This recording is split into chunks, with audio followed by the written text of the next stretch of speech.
Thank you, Jerry. Uh, I hope everybody can hear me. We're going to talk about William Butler Yeats, who should be up on your screen here.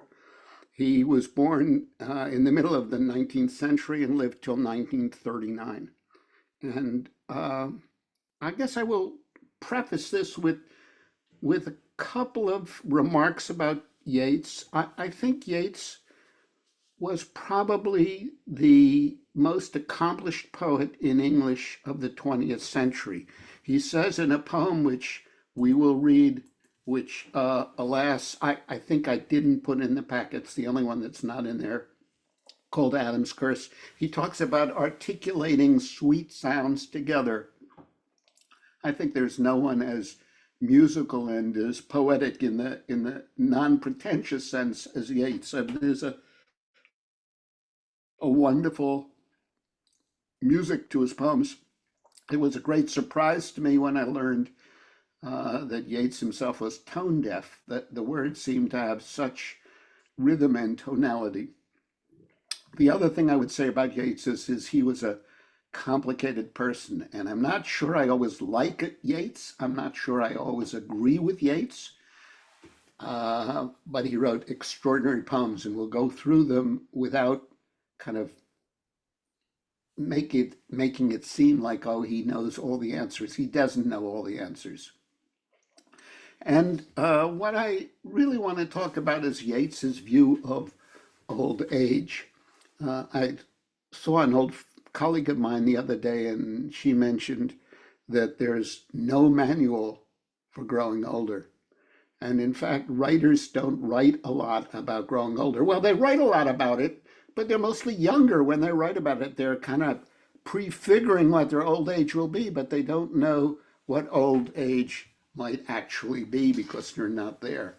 I was surprised when I started thinking about this because I think poets especially don't write very well about old age. The poems we know the best about old age are mostly written by younger poets, usually men.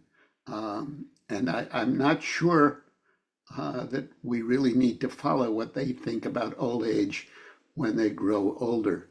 Stanley Kunitz, the great American poet, wrote into his 90s, but he's an exception.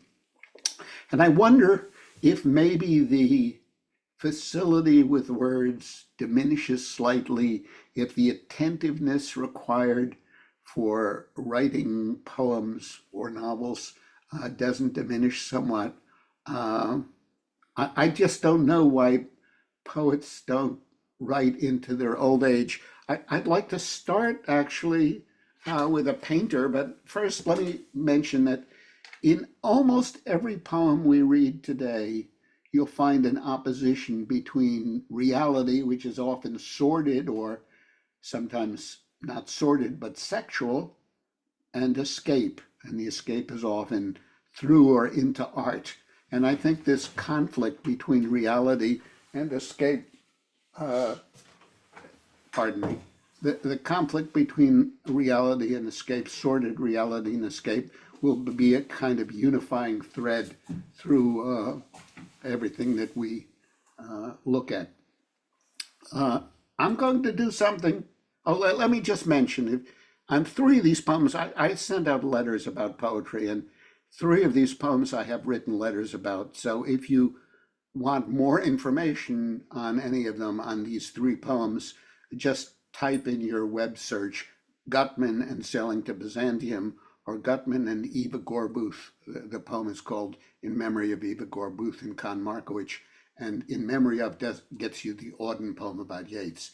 And Guttman and Easter 1916. Here's a figure of an Ouroboros, and many pronunciations for that word. It's a Greek word for a snake that swallows its own tail. It's kind of a cycle of things from beginning to end. Beginning is the head and the end is the tail, and it cycles around and around. T.S. Eliot famously said in one of his four quartets in East Coker, he said, "In my beginning is my end." The poem begins, and the poem ends, "In my end is my beginning." So I am going to try to do with you something I have never done in all my 50 years of teaching, which is start with the end and work my way back towards the beginning. We're going to start with late Yeats, go through middle Yeats, go to early Yeats, and then we'll return to late Yeats. So we'll make that whole cycle. And I hope it'll work. I hope it's not too gimmicky. So let's look at Yeats. Before we do that, I mentioned that artists somehow keep painting until they're old. Here's Henri Matisse, one of my favorite painters, and a painting called Blue Nude, 1907. It's a path-breaking painting, but he returned to Blue Nude in 1952, and this is what he did, just one color, blue and the cream of the paper. And for those of you who know about Matisse, he had quite severe illnesses when he got older. And so his way of continuing to quote unquote paint was to have specially dyed sheets of paper in colors, specially dyed in colors. And he would use scissors and cut them out. They're called cutouts, and cut them out in various shapes. And I think that allowed him a kind of simplicity and a directness that I associate with his older age. We're going to run through quickly very number of old age cutouts of Matisse. Here is his Venus. He died in 1953. Here is the parakeet and the mermaid. You can see the parakeet on the left and the mermaid on the right. Here is a memory of Oceania, which are just colored cutouts and some pencil marks on a canvas. Here's the Nuit de Noël, Night of Christmas, a maquette for a stained glass window.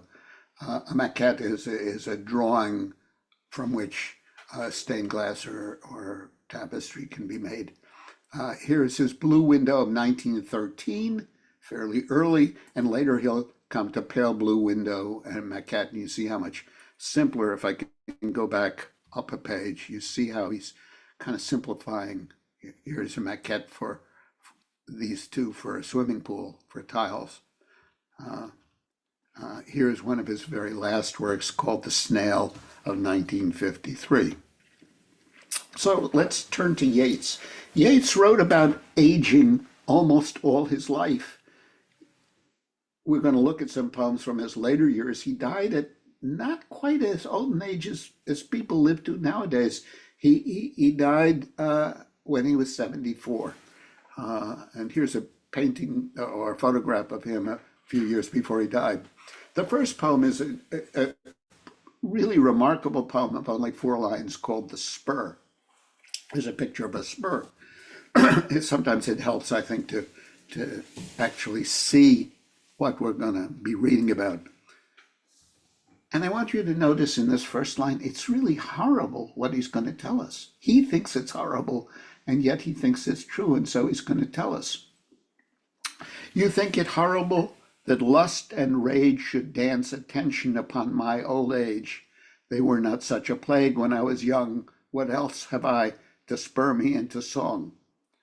So what we have here is this 4-line poem in 2 couplets telling us that the things that spur him, that motivate him now that he's old, are lust and rage. I'm not sure if he's right about what spurs people on in old age. It certainly spurred Yeats on. I'm not so sure about the lust. I think the rage may be more the case. This is one of his famous poems. He wrote this a few years earlier. It's a dialogue poem. It's called Crazy Jane Talks with the Bishop. And it's going to be, the bishop says something to Crazy Jane, who's we take from the name, a kind of cracked woman who kind of has sex in the ditches by the side of the road and is old. And it's going to use 2 contrasting images, which we can see here, of a mansion, the mansion in the sky, and a pig in a sty. And first in this poem, the bishop speaks. I met the bishop on the road, and much said he and I. Those breasts are flat and fallen now, those veins must soon be dry. live in a heavenly mansion, not in some foul sty. So here's the priest saying, think about heaven and the heavenly mansion, and not about the filthiness in which you in your ditch. Some of the other poems in the sequence of poems are about a man named Jack, who we are led to believe has it away with in the ditch. And she responds to his saying, live in a mansion up in the sky. That's what you should aspire to. Don't live with filth. And she responds in this amazing stanza, and they get better than this. Fair and foul are near of kin, and fair needs foul, I cried. That's a Platonic truth, right? That opposites depend upon each other to define each other. Fair and foul are near of kin, and fair needs foul, I cried. My friends are gone, but that's a truth, nor grave nor bed denied, learned in bodily lowliness and in the heart's pride. So she responds to him. He says, live in a mansion, and not in a sty. And she says, well, they're pretty close together. And I've learned through a lifetime that you can live with the foul. And then this is one of the great stanzas in all of poetry. A woman can be proud and stiff when on love intent, but love has pitched his mansion in the place of excrement, for nothing can be soul or whole that has not been rent. Let's look at that a little bit more closely. That stiffness in the first line is the woman who's proud and stiff is upright and very serious, but there's also a sexual connotation if we read this with a dirty mind, which you need a really dirty mind to read this poem, suggests the stiffness of both male tumescence and female arousal. A woman can be proud and stiff when on love intent, but love has pitched his mansion in the place of excrement. And he's talking here about the fact that sexual activity of the usual sort takes place in the area of the anus and maybe the urinary places, different for men and women. Isn't that odd that sex takes place kind of in the pigsty part of our bodies, says this woman, Crazy Jane. And then this wonderful stream of puns in the last two lines. For nothing can be soul or whole that has not been rent. Soul means unitary, like supposedly a soul that's going to ascend to heaven, or whole. And the puns are on soul and soul, S-O-U-L, so that if you want to have soul, you maybe have to enter the sexual world, which takes place in the place of excrement, or whole. And I think this is a really sexual pun on whole, meaning whole and full, and soul, but also whole, meaning sexual, where sex often takes place, that has not been rent. And the rent is a double pun, both on rent, meaning ripped, meaning you can't find your soul unless you have lost your virginity, unless you have been deflowered, says Jane. And also the other meaning of rent, to rent an apartment or a house, to give over to another to occupy. And if our bodies are not occupied by others, we cannot be soul or whole. So this is a defense of the sexual and of lust. Remember that poem, The Spur, about you think it horrible that lust and rage should dance attention on my old age. Now, here's a more palatable poem that basically says the same thing. And I will just mention it. It talks about in Roman or in Russian or in Spanish politics. When he wrote this poem, which is from the late 30s, Mussolini was in power in Italy. Stalin was in power in Russia.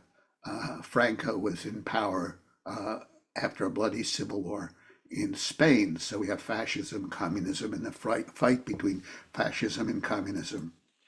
And it starts off with an epigraph. That means that's the word we use for a little saying that introduces a literary work. The epigraph comes from Thomas Mann, the great novelist, winner of the Nobel Prize, who left Germany in the 30s with the rise of Hitler. He said, in our time, the destiny of man presents its meanings in political terms.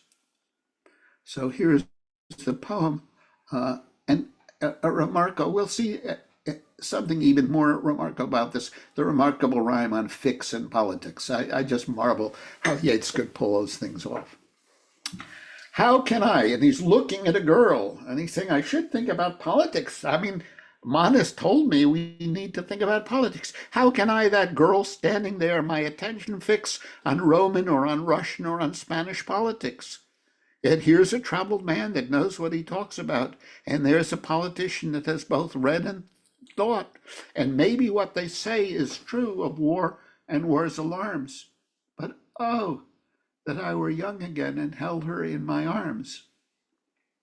As I said, this is a little more sedate and a little more acceptable, but it's still the triumph of the bodily and love over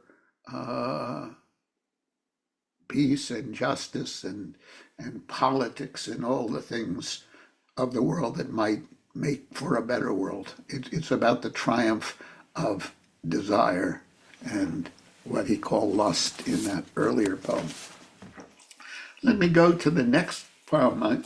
This is one of my favorite poems, and it's a very disturbing poem. It's called In Memory of Eva Gorbuth and Con Markowitz. And it's an elegiac poem. That is, Yeats is memorializing these women he knew when he was young, and it has two halves. The first half is a scene of these two beautiful young women who he knew when they were young, and he'll get them all wrong. I mean, that's one of the things that is very strange about this poem. So here's Eva Gorbuth and Constant Gorbuth, who later married and became Con Markowitz. And here is Eva Gorbuth when she's elderly, an image withered, gaunt, and withered, old, and skeleton gaunt. And here's Con Markowitz, who married a count, so she became a countess. Now let me tell you, because Yeats gets this all wrong in this, or it's not wrong so much as he's this male gazer at these two women. And he says they wasted their lives, and that's not true. Con Markowitz, this woman right here, was elected to the British Parliament, which she didn't serve in. She was elected to the first Irish Parliament. She was the Secretary of Labour in the Irish government, the first woman cabinet member anywhere in Europe. She was, and to this day, she's revered as one of the patrons of the Irish, Southern Irish, Ireland's freedom. She was a participant in the October Rising, which we'll get to later. All the men were executed, but she was a woman, so she wasn't, but she was very politically active. And her sister, the woman we looked at a moment earlier, Eva Gorbuth, fought for labor unions and for feminism and for women's suffrage all her life. And women got suffrage in Britain and its colonies and in Ireland. And labor unions became more powerful. They lived rich and full lives. And yet he will be dismissive of them in the first part of this poem, where he'll remember them back when they were young and lived in their country estate. They were Anglo-Irish, that is, their forebears came from England, but they were Irish. They lived in Ireland. That's Lissadell. They're compared to one of them to a gazelle,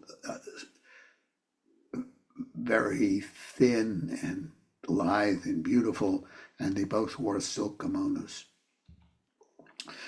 When I taught this poem, I found none of my students knew what a gazebo is. I'm sure you all know, but here are some pictures of gazebos. A gazebo is a garden structure. It's an ornamental structure, not meant for living, and it's purely decorative. There's a gazebo, there's another gazebo, there's another gazebo, there's a very fancy gazebo in Germany.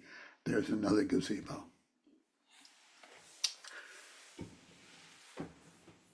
This is the first stanza. The first stanza of this poem. This is half of it. Is unbelievably beautiful to my mind. I love the rhyme on south and both. Both is not an important word, and yet it forces us to slow down and think. And he talks about the light that's coming in through the great windows in the end of summer at Lissadell, and about autumn coming, and about time passing and the women being destroyed by time.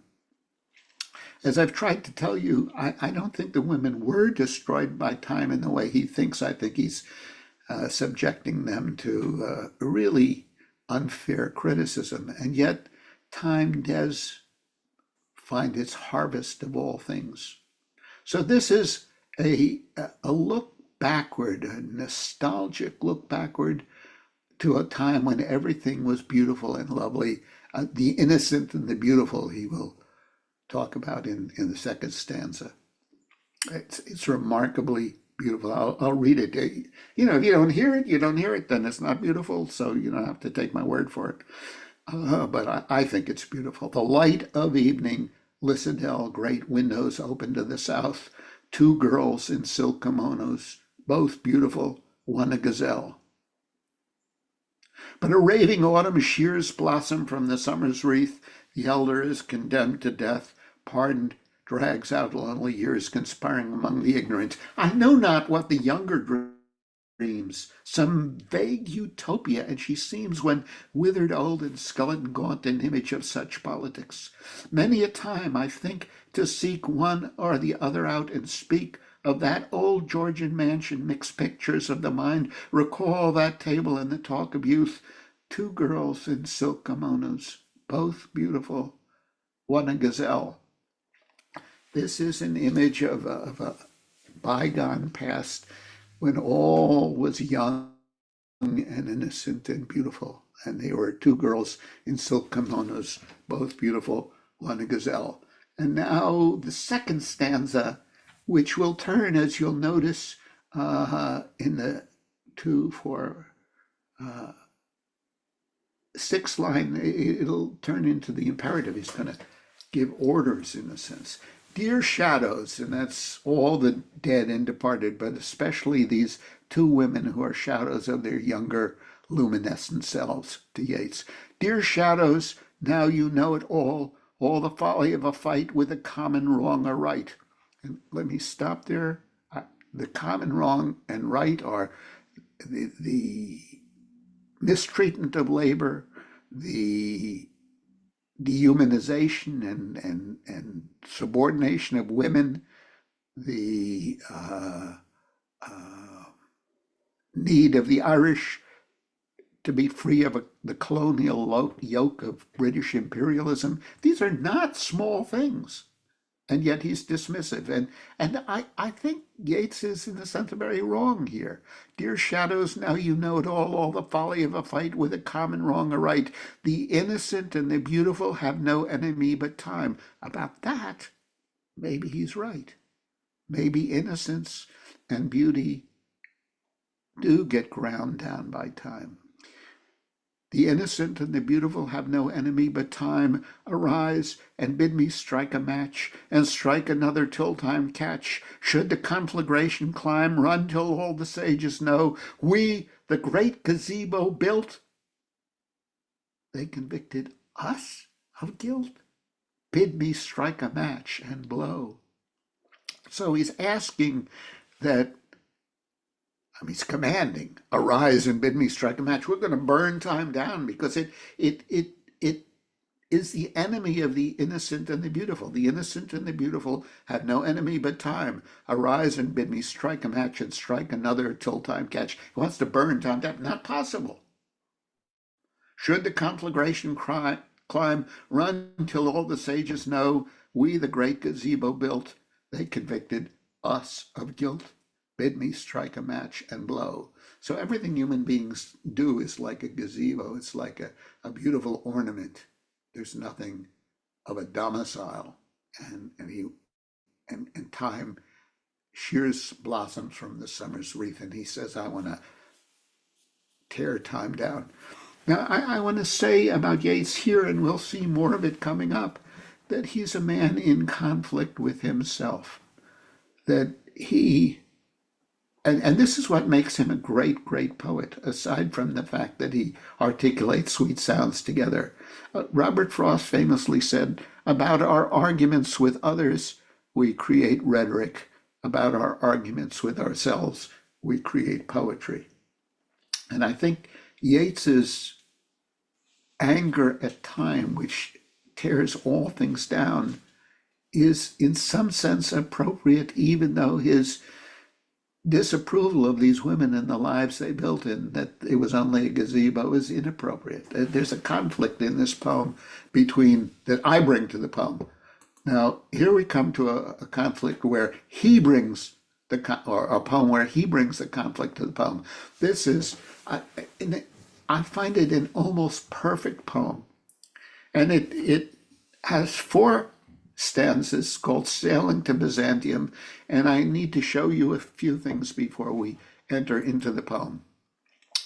The poem begins, that is no country for old men. The that emphasized that he begins with is Ireland, green and lovely Ireland, where old men don't thrive because the young are in one another's arms, and the birds and the fish are there, and he wants art because it lasts, and everything in Ireland is fleeting. And in stanza 3 and 4, or 3 especially, he thinks about the place where East met West. In the 7th century, he calls it Byzantium. And this poem is not entitled Byzantium. He wrote a poem called that.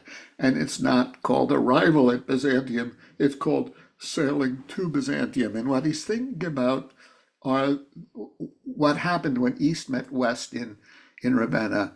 They built cathedrals. This is the Cathedral of San Vitale, and in it we see the Emperor Justinian and his court. And these are mosaics. They're made of what are called tesserae. They're little pieces of a colored stone. It's amazing how people could make almost paintings out of stones. And there's his wife, Theodora. There's another picture of Theodora. You can see the stones that these mosaics are made of. This is from a smaller church nearby called Gala Placida, which is just a geometric design of unsurpassed beauty, it seems to me. And here in that same small chapel is Christ surrounded by lambs. And here is from another church, the baptism of Christ. I mean, these are almost like paintings, but they're done out of stone. And here is another of the great churches of Ravenna called San Apollinare in Classe. This is, if you ever have a chance to go to Ravenna, it's just stunning. I mean, here's the apse, and you see Christ with his arms out, and the lambs, the Lamb of God, who is Christ. Just unbelievably beautiful. And this is another cathedral, San Apollinare Nuovo, and I think he's thinking about this when he says, when he speaks of come from the holy fire. And he talks about the sages who are in a holy fire. These are sages with a background of gold also. Here's another picture of them. So he will say, I'll read you the line. Let me get it on my sheet. No, I don't have it here. He says,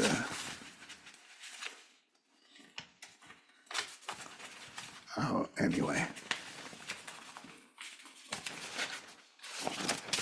Yeah, here, well, we'll get it here in the 3rd stanza.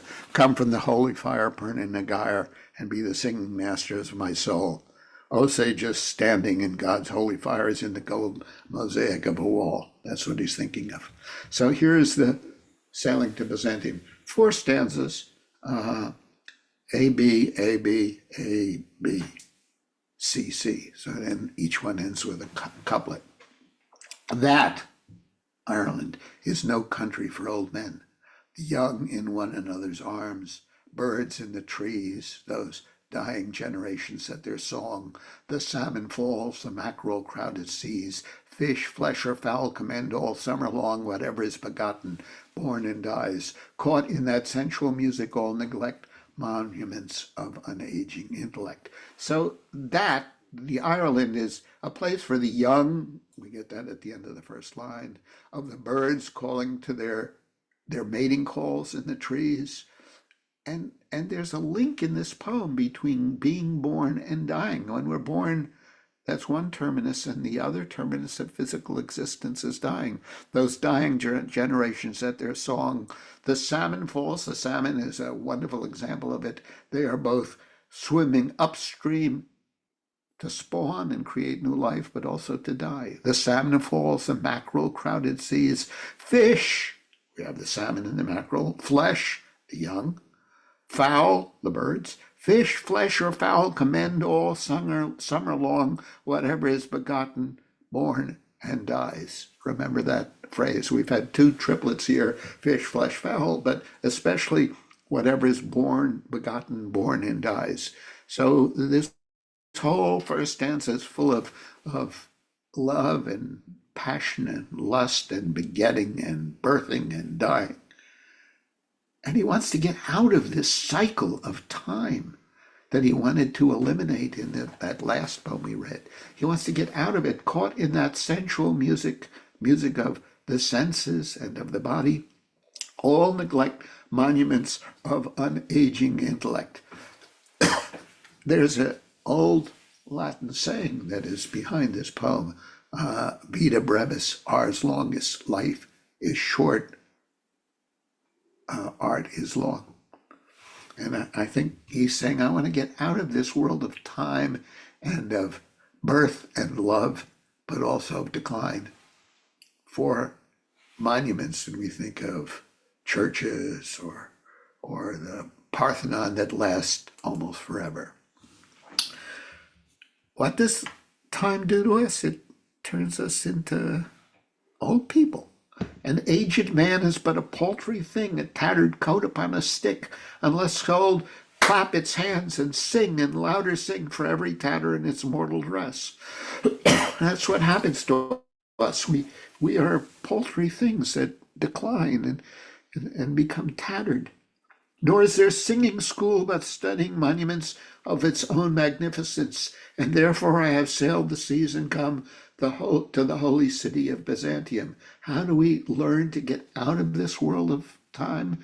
We look at art and we learn that there are things that are beyond the mutabilities of time. That's what so many of Shakespeare's sonnets are about how the sonnet lives even when the lovers die.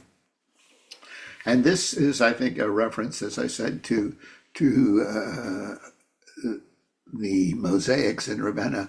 O sages standing in God's holy fire, as in the gold mosaic of a wall, come from the holy fire, pern in a gyre, a spiral within a circle, or a circle within a spire. Come from the holy fire, pern in a gyre, and be the singing masters of my soul. Consume my heart away. Sick with desire and fastened to a dying animal, it knows not what it is, and gather me into the artifice of eternity. So he's this old man upon a tattered, a paltry thing, a tattered coat upon a stick. He says, I don't know myself. I am more than that. I am something that can live forever and can live in a world of beauty. And so gather me into the artifice of eternity. Eternity is made up of, and the word here, artifice, is both the word of art, but also a made thing. That's why we call things artificial. And then this final stanza, and it depends on, I've got two pictures here, of a golden peacock and an actual natural peacock. But not peacock, nightingale, pardon me. So I have an artificial and a real nightingale. And I think you will see three contradictions here. Once out of nature, I shall never take my bodily form from any natural thing. The first contradiction is that he wants to be like a, a bejeweled nightingale. In other words, he does want to take its form from a natural thing, but be transformed. The bird is natural. Once out of nature, I shall never take my bodily form from any natural thing, but such a form as Grecian goldsmiths make of hammered gold and gold enameling to keep a drowsy emperor awake. And this is the second kind of irony of this stanza. He would depend upon the fact that his readers knew, as many of you know, the story of the Nightingale, Emperor and the Nightingale by Hans Christian Andersen, in which the emperor loves the song of the nightingale, and an ambassador, gives him a bejeweled artificial nightingale, and he is besotted with it. He listens to this bejeweled nightingale every night and goes to sleep, and then all of a sudden the mechanical nightingale doesn't work, and he can't sleep, and he's fading away, and all of a sudden in through the window he hears the sound of the actual, real, natural nightingale, and is rejuvenated. So twice, both in saying he doesn't want to take his shape from nature, and yet he thinks of a bird, and he admires the artificial nightingale, which in the story is not as good as the natural nightingale. And finally, look at what the bird will sing us of. But such a form as Grecian goldsmiths make of hammered gold and gold enamelly to keep a drowsy emperor awake, or set upon a golden bough to sing to lords and ladies of Byzantium of what is past or passing or to come. It requires attentiveness to see that what the bird that he wants to become sings of is the world of time that he wanted to escape, the world of what is past or passing or to come, or as we remember from the first stanza, whatever is begotten, born, and dies. So the irony of this poem is that even as he strives to get away from the world, he can't get away from the world of time and change and of sensual music. A stunning poem, amazing. Now, this is a poem he wrote in 1916, and I wrote a letter about this because, as you heard from Jerry in the beginning of this presentation, I worked for Senator Bernie Sanders, and Bernie told me one day in great excitement that he'd gone to read from his newest book in Ireland, and he was taken to the post office where there was a rebellion. I said, I know about the rebellion. I read Easter 1916 by Yeats. So this is a poem. I'm going to skip one stanza because it's a little too specific. If you want to know more about it and about the personages, you can read the letter I wrote about Easter 1916. And in this first stanza, he is walking along the streets of Dublin, and he sees people with vivid faces. That means they're red.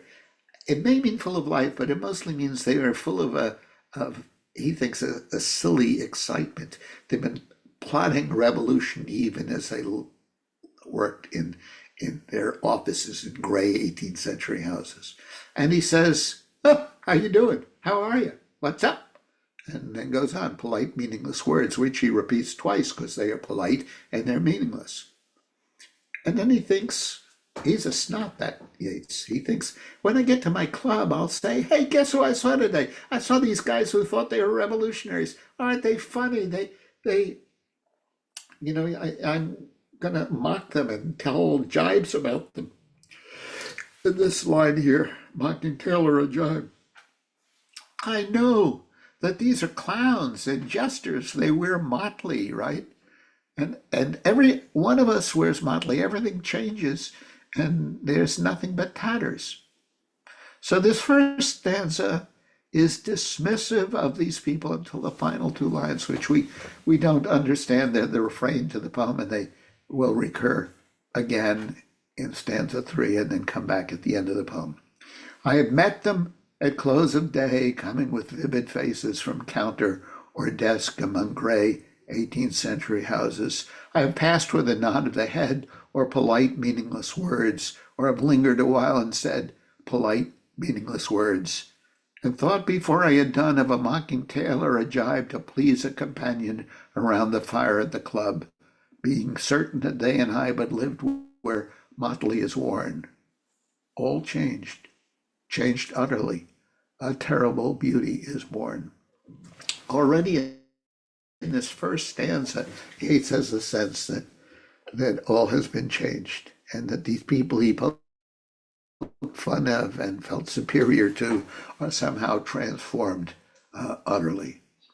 Then we get to the second stanza, and I won't identify the people. You can go to the letter I wrote about these people to decide who the people are. The third, the last of the people is he had done most bitter wrong to some who are near my heart. This is a put down of John McBride, who married the woman he fell in love with, Maud Gunn, and he uses this poem to kind of settle his quarrel with Yeats, which he lost. He lost Maud Gunn, and so he's going to get back at McBride in this poem. Yet he too has been changed in his turn, transformed utterly. A terrible beauty is born. And now we come back into the poem. I skipped the thing about the individuals. Hearts with one and the image here is of a stone in the middle of a stream that is moving. And I find it quite amazing that he goes from the larger view of the clouds and the horse to a very narrow view, focused in view of the horse's hoof in the water and moorcocks instead of birds flying over. Moorcocks are like ducks, and the shadows of clouds in the stream, and the stream is moving all the time. You remember probably what Heraclitus said, in the same river we both step and do not step. The river is always moving. The only thing that isn't moving is the stone. Hearts with one purpose alone, these revolutionaries, through summer and winter seem enchanted to a stone to trouble the living stream. The horse that comes from the road, the rider, the birds that range from cloud to tumbling cloud, minute by minute they change. A shadow of cloud on the stream changes minute by minute.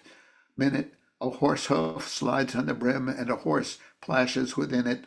The long-legged moorhens dive and hens to moorcocks call. Minute to minute they live, the stones in the midst of all. So I think you can all see, I'm going through this very quickly, everything in the world is moving except for the stone, which is there to trouble the stream. And he compares the stone to the hearts of these revolutionaries who are fixed on their purpose. They don't go with the flow, right? Too long a sacrifice can make a stone of the heart. Oh, when may it suffice? When is it going to be enough to have this commitment to revolution? That is, God knows, I don't know. That is heaven's part. Our part to murmur name upon name as a mother names her child when sleep at last has come on limbs that had run wild. So just as a mother intones the names of her children when they fall asleep after a day of running about, so he will intone names. And he's, I think, very patronizing here. He's a mother with her children, and these revolutionaries with their stony hearts, they finally get tired and sleep, and God knows what good they did, but I can say their names. And then he kind of tells himself he was wrong. He says, what is it but nightfall? No, not night, but death. Was it needless death after all for England? And I should mention, I'm sorry I didn't give this before, there was an Easter rising. That is, there were attempts to rebel all over Ireland, and in Dublin in particular, 16 people took over the post office and said, we're going to be free from England. Meanwhile, World War I is going on. England is fighting against Germany and the Kaiser, and the rebellion failed. The people were imprisoned, and ultimately they were sentenced to death. And these are the people he's talking about. For England may keep faith for all that is done and said. We know their dream enough to know they dreamed and are dead. And what, again patronizing, what if excess of love bewildered them till they died?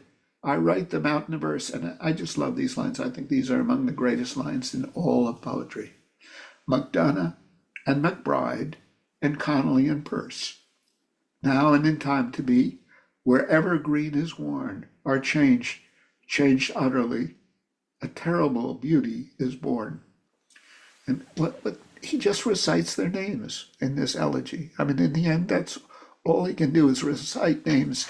There's a very great monument in Washington, D.C., the Vietnam War Memorial, in which the sculptor decided not to do figures of great people or winged chariots, or he just wrote the names of all the people who died in Vietnam. In the end, it's the names that matter. And so he says their names live on, and he understands, even though he poked fun of them at the beginning, even till now, he's saying they're bewildered. He said they were like, they were like dressed in motley, like jokers and farcical comics. Even now, he understands that, they're beautiful. They are part of the history of Ireland and the struggle for liberation. And the beauty is terrible because they're dead and because revolution requires horrible violence sometimes. It's an astonishing poem. It's about a beauty being born, but a terrible beauty. We'll go on to the next poem. This is maybe his most apposite poem. This poem speaks to us in our time. And I should say a word about the structure of the poem.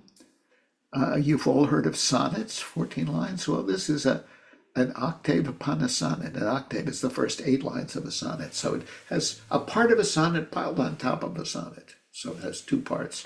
And we'll deal with the first 8 lines first.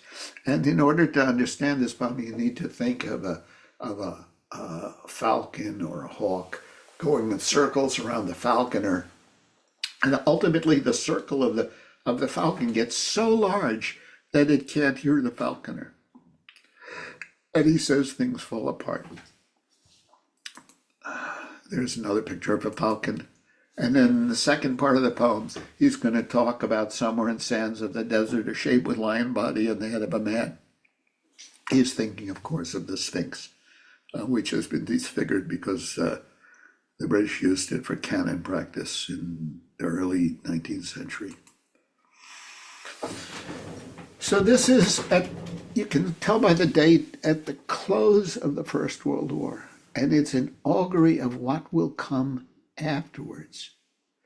Now, Yeats was not a good, sweet man. He was a bit I hate to say it, he was a bit of a fascist, and he liked kind of Mussolini, but he saw the ravages, the tremendous deaths that would occur in the 20th century. I think we can feel them hammering through these first 8 lines.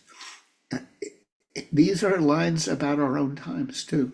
Turning and turning in a widening gyre, the falcon cannot hear the falconer. Things fall apart, right? The center cannot hold. He's already give us the image of the falcon circling in circles that are so great that it can no longer hear the falconer who's calling the circling falcon. Turning and turning in the widening gyre, the falcon cannot hear the falconer. Things fall apart. The center cannot hold. Mere anarchy is loosed upon the world. The blood-dim tide is loosed, and everywhere the ceremony of innocence is drowned. I'm horrible. Several times in this poem, it has choice of words. Mere anarchy? Anarchy that has become somehow commonplace, disorders what we live amongst, so it's no longer noteworthy. Mere anarchy is loosed upon the world, and there's blood everywhere. He foresees the violence to come. The whole poem is about that. The blood-dim tide is loosed, and everywhere the ceremony of innocence is drowned. And I think, if I can be permitted a political intrusion, I think these last 2 lines are very true of our own time. The best lack all conviction, while the worst are full of passionate intensity. So this is an image of the times we live in. And the poem is called The Second Coming because Yeats had this fancy theory. I read a book of his called vision. He talks about history and currents and gyres, and Christ was the beginning of one age, and now there's another age, and a new presiding figure will be born. And I don't think we need all that. The book was called A Vision. I think what we need to see is he sees a new presiding spirit, and it's no longer Christ. Even with Christ, figure of mercy, we had 20 centuries of stony sleep. Now it's going to be worse. And so here is the sonnet that the poem ends with.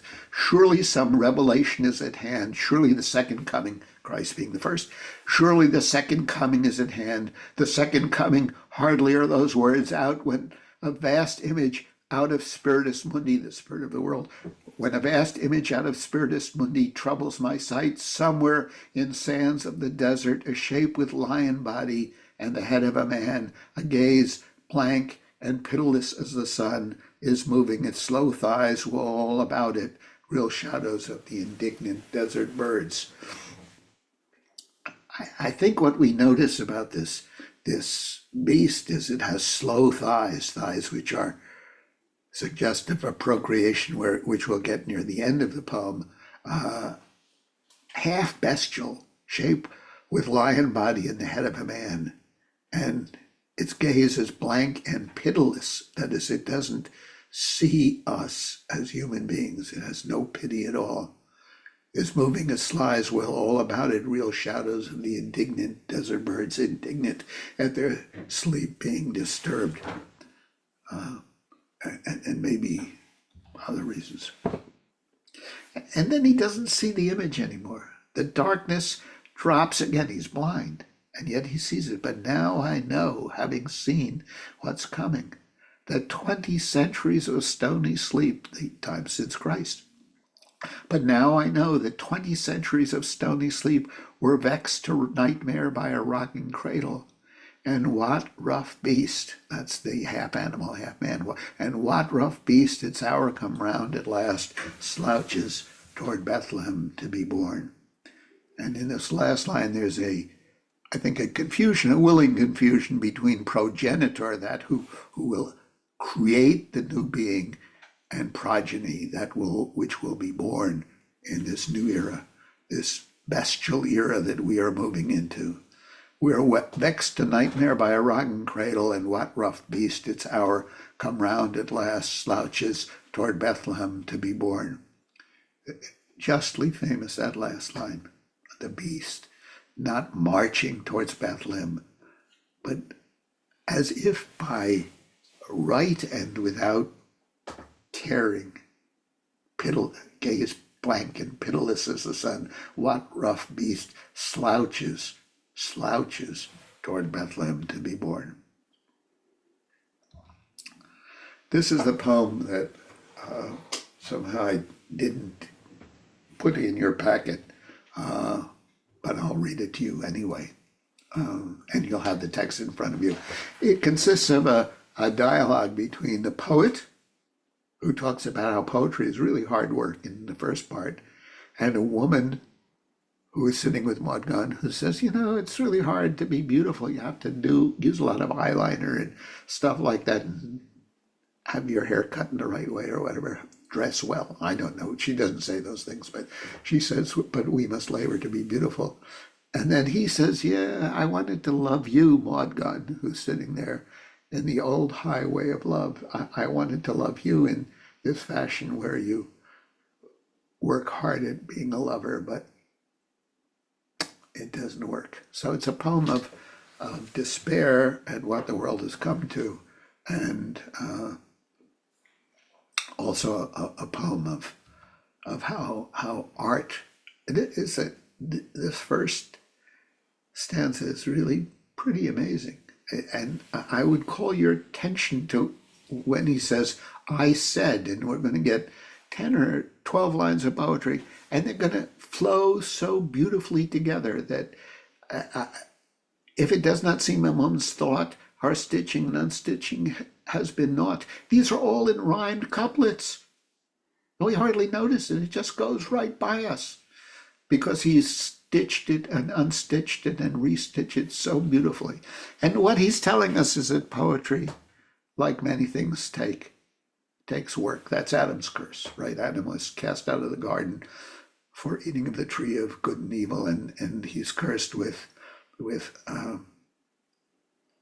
that he has to labor to provide for himself, and that's why much of the poem is about labor, and that he will live in a world of death. Death, dust thou art, to dust thou shalt belong.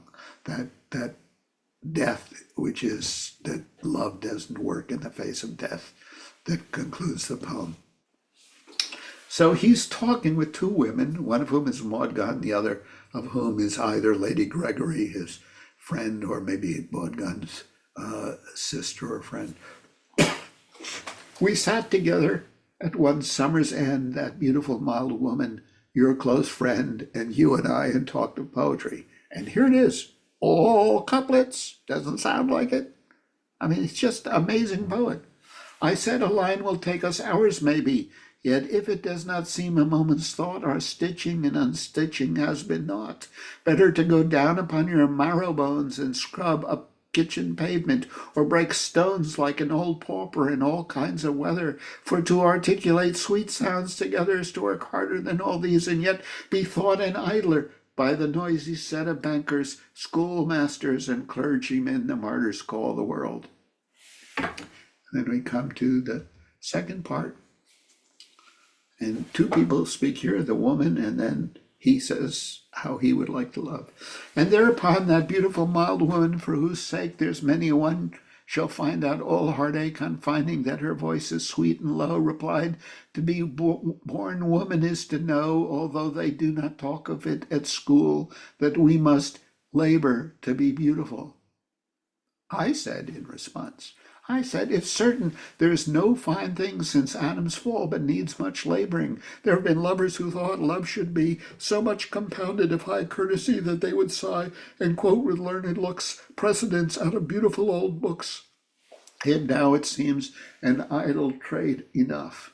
People used to love, it's a tradition of courtly love, as the books told them to do. We sat grown quiet at the name of love. We saw the last embers of daylight die, and then the trembling blue-green of the sky, a moon worn as if it had been a shell washed by time's waters as they rose and fell about the stars and broke in days and years. I had a thought for no one but your ears, that you were beautiful, and that I strove to love you in the old highway of love, that it had all seemed happy, and yet we'd grown as weary-hearted as that hollow moon. That would be Adam's curse.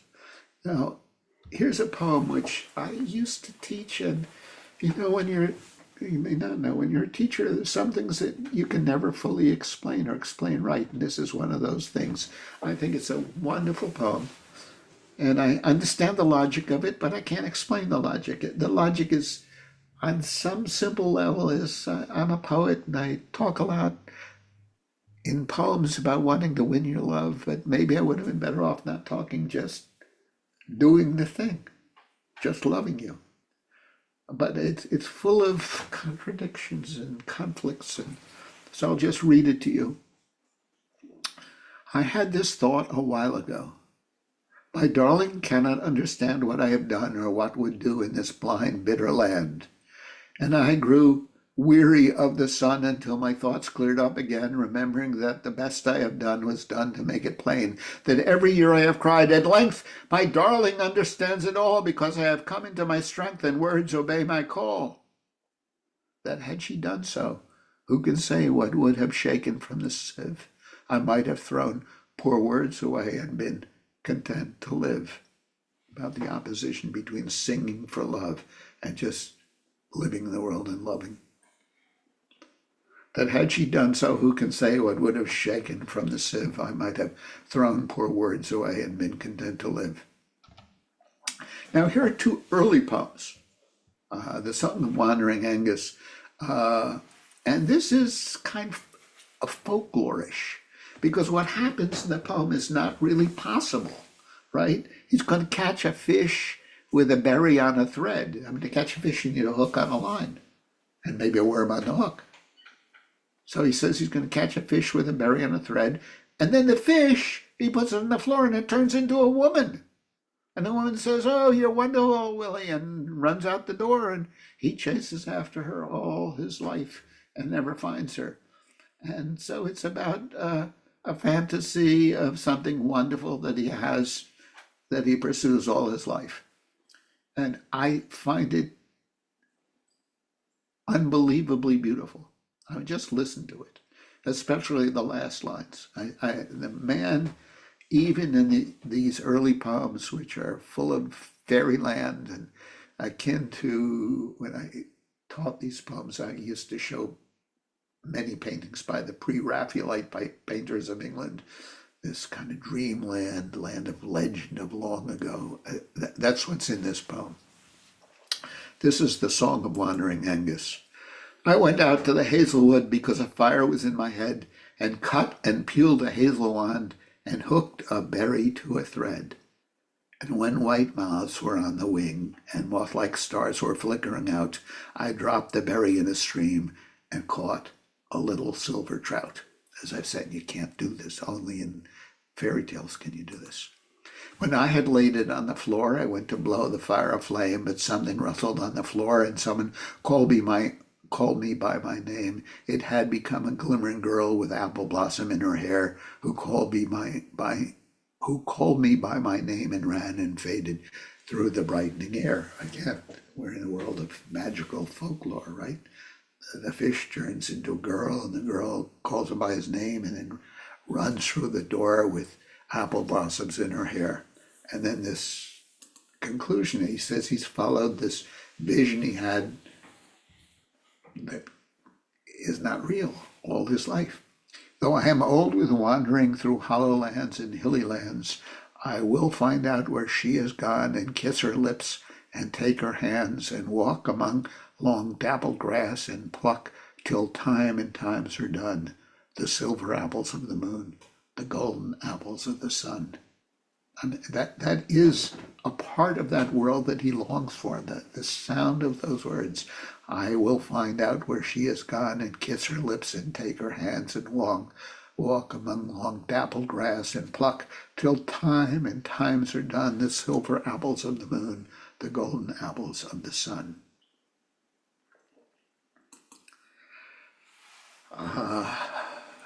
An Irish friend of mine says this place is called in Irish Innisfree, but I will call it Innisfree because I'm not Irish. This is a very early poem, and I think it must have bothered Yeats that one of his earliest poems became the poem he was best known by all his life. It's 3 stanzas, and the first 2 are of a dreamland, kind of like that land that we encountered in the last poem. He's going to talk about house of clay and wattles made. The clay is this part of the house, and wattles are the wood or sticks that the house is made of. This is a smaller hut of clay and wattles. 3 stanzas. I will arise now and go to Innisfree, and a small cabin build there of clay and wattles made. 9 bean rows will I have there, a hive for the honeybee, and live alone in the bee-loud glade. Right? So we have this image of a small house and 9 bean rows, which you probably got from Thoreau at Walden, and a hive for the honeybee and their bees. It's all beautiful, full of honey. And I shall have some peace there, for peace comes dropping slow, dropping from the vales of the morning to where the cricket sings. There midnight's all a glimmer, and moon a purple glow, and evening full of linnets' wings. That's so beautiful. It's peaceful, and the day ends peacefully, and the cricket sings, and the midnight glimmers, and the noon is a purple glow. It's all this wonderful, beautiful time, and the evening is full of the wings of birds. And then this final stanza, which is not like the first 2. I will arise and go now, even though those were the opening words of the poem. I will arise and go now, for all is night and day. I hear lake water lapping with low sounds by the shore, while I stand on the roadway around the pavement's gray. I hear it in the deep heart's core. Now I contrast this poem to another poem written a century before, the most famous poem by the poem William Wordsworth, not his best poem, but his most famous poem. I wandered lonely as a cloud that floats on high o'er vales and hills, when all at once I saw a crowd, a host of golden daffodils, beside the lake beneath the trees, fluttering, dancing in the breeze. Continuous as the stars that shine and twinkle on the Milky Way, they stretched in never-ending line along the margin of a bay. 10,000 saw I at a glance, tossing their heads in sprightly dance. The waves beside them danced. Let me see if we can move this. The waves beside them danced, but they outdid the sparkling waves in glee of how it could not but be gay in such a jocund company. I gazed and gazed, but little thought what wealth the show to me had brought. So it's the same as with Yeats, as a picture of something glorious, in this case, daffodils blowing in the breeze, all blooming in the wild by the shores of a lake, and the sun glinting off the waves, but even more beautiful are daffodils. And then he says, this is the power of the poem, I think. For oft when on my couch, sofa, or bed, for oft when on my couch I lie in vacant or in pensive mood, they flash upon that inward eye which is the bliss of solitude, and then my heart with pleasure fills and dances with the daffodils. And so he says, when I lie on my couch in vacant or in pensive they flash upon that inward eye, which is the bliss of solitude. But look at what Yeats is doing. Yeats is taking, when he's on the roadway or the pavement's gray, he's bringing to mind some image that never was, that he has created an image like he's created the image of the girl who turns, a fish who turns into a girl. Wordsworth is remembering a specific memory. So Yeats is in love with this in this early age, with this world that never has been, this world of Fantasyland. Now we come finally, and this will be the end of the presentation. I'm just going to do a short poem here and two verses of a longer poem. They're both from his older age. This is 1933. It's called After a Long Silence, and I think it's one of the great poems in English. And he'll talk about a lamp, and here's a lamp of that era, Tiffany lamp. Speech after a long silence. They've been quiet. Speech after a long silence. It is right, all other lovers being estranged or dead, unfriendly lamplight hid under its shade. It's unfriendly because it would show that he's wrinkled and the skin is kind of dry. All other lovers being estranged or dead, unfriendly lamplight hid under its shade, the curtains drawn upon unfriendly night, right? So the lamp would show how he is diminished, and the night is the augury of that night into which we will go at some point, the darkness, death.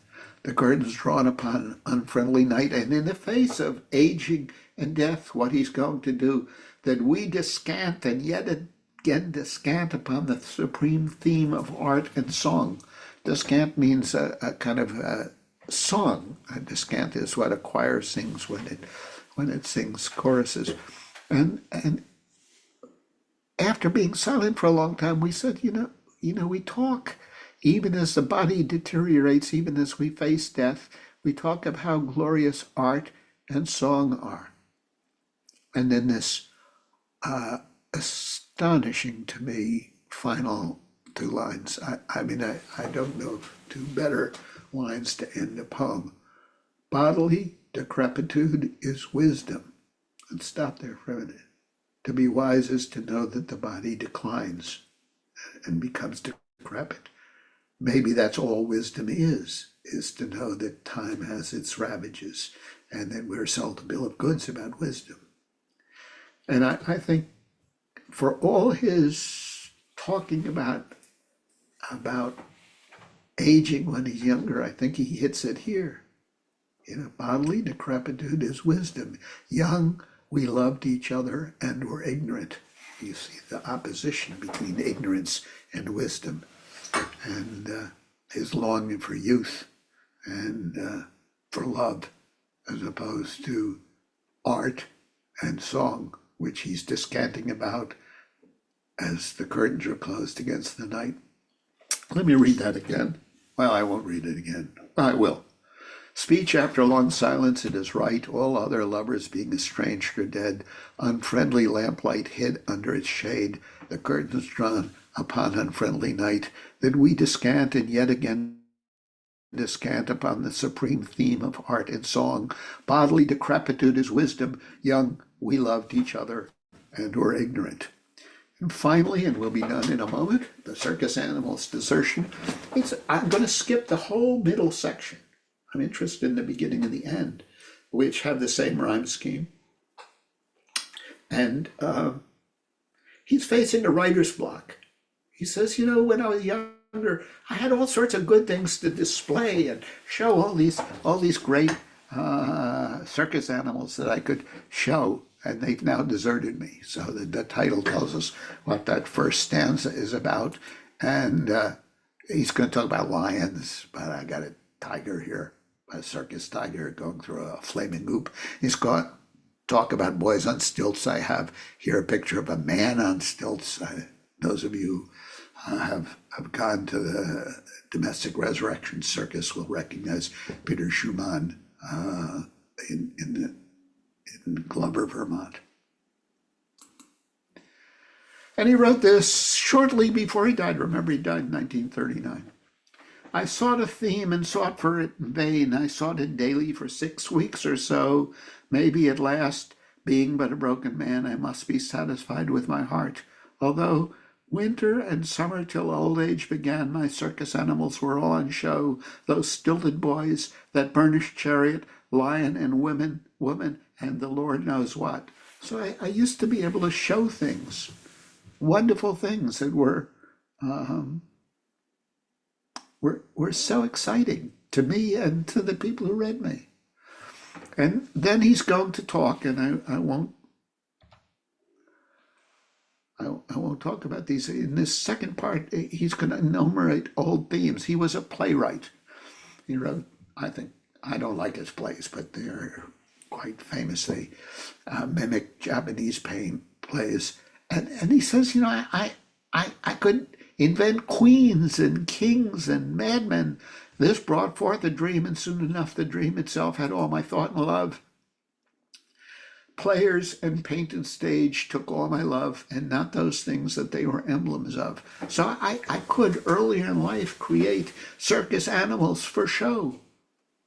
But now I'm old, and here comes this final stanza, and with this I'll end. This is one of the great stanzas in all of poetry. I mean, this is an astonishing stanza. He's going to talk about a mound of refuse. He's going to talk about a ladder that goes from the mound of refuse. He's going to talk about a rag and bone shop, which is a junk shop. And there's another junk shop. And he's saying those masterful images. He's thinking about the figures in his plays, but also his earlier poems. Those masterful images, because complete, grew in pure mind, but out of what began? A mound of refuse or the sweepings of a street, old kettles, old bottles, and a broken can, old iron, old bones, old rags, that raving slut who keeps the till. That is an amazing 3.5 lines. It's nothing but the treatise.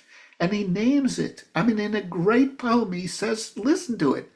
A mound, 3.5 lines. A mound of refuse or the sweepings of a street, old kettles, old bottles, and a broken can, old iron, old bones, old rags, that raving slut who keeps the till. I mean, it's all the junk of the world. And he's saying that's where poems come from. He's a little like Crazy Jane saying, it's love has pitched his mansion in a place of excrement. So let me read this final section. Those masterful images, because complete, grew in pure mind, but out of what began? A mound of refuse or the sweepings of a street, old kettles, old bottles, and a broken can, old iron, old bones, old rags, that raving slut who keeps the till. Now that my ladder's gone, I must lie down where all the ladders start, in the foul rag and bone shop of the heart. So the opposition in Yeats between art and the sordid reality of life, including sex and desire and decay and death, all those things. And art, in the end, it all begins with that world for him. This is a late great poem of old age, and I think he understands, maybe near dying, that it is in the junk of the world that our deepest affections lie. Those masterful images, because complete, grew in pure mind, but out of what began a mound of refuse or the sweepings of a street. Old kettles, old bottles, and a broken can, old iron, old bones, old rags, that raving slut who keeps the till. Now that my ladder's gone, I must lie down where all the ladders start, in the foul rag and bone shop of the heart.